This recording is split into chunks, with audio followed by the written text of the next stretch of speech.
Lagos, a city of noise, movements, and millions of stories. But in 1999, beneath the roar of vehicles in Oshodi, under a bridge, people walked past every day. There was a darkness growing quietly, a darkness no one suspected, a darkness feeding on human flesh.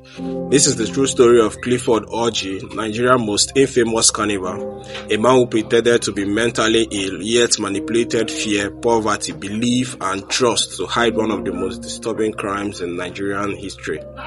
Little is known about Clifford Orji early life.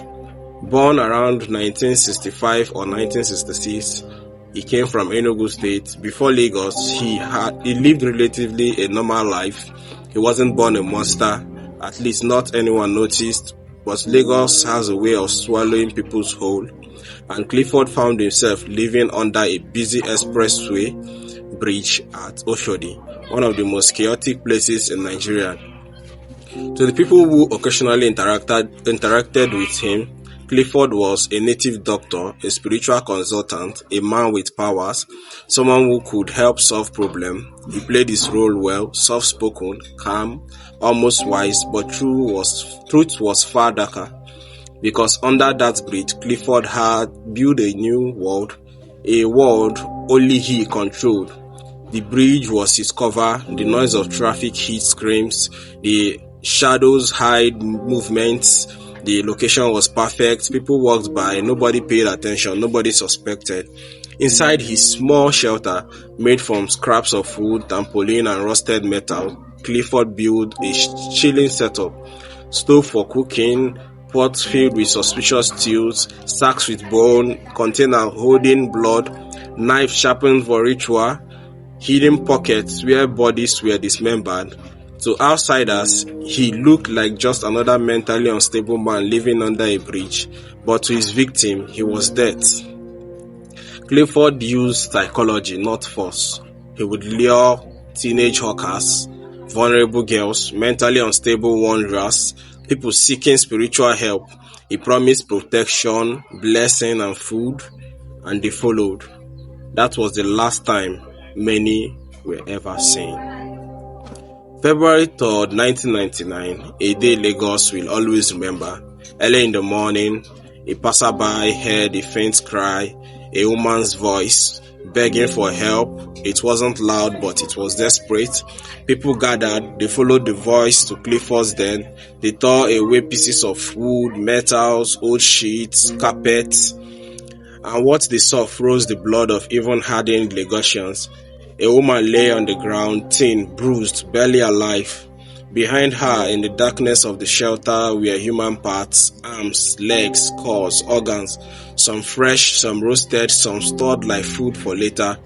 When police arrived, they found Clifford seated calmly, expressionless, as if the world around him didn't concern him at all. Under interrogation, Clifford didn't deny anything. He was calmless. His calmness was disturbing. He admitted he ate human flesh. He kidnapped victims. He had been doing it for years, and he had an accomplice who escaped before police arrived. He said something even more frightening. It is our culture to eat human meat. That statement shook the country. Was he telling the truth? Was it psychological manipulation? Was he deflecting responsibility? Or was he simply insane? There was more disturbing details. Police found a mobile phone, very rare in 1999, a check for 80,000 naira, women's clothes, identity card belonging to missing persons. This raised deeper questions. How did a madman under a bridge have money? Who gave him the phone? Who gave him a check? Was he working for someone? Was he a pawn in a larger ritual network? No answers ever came. Clifford mastered the art of psychological camouflage. He wasn't violent in public. He wasn't confrontational. He acted harmless, even vulnerable.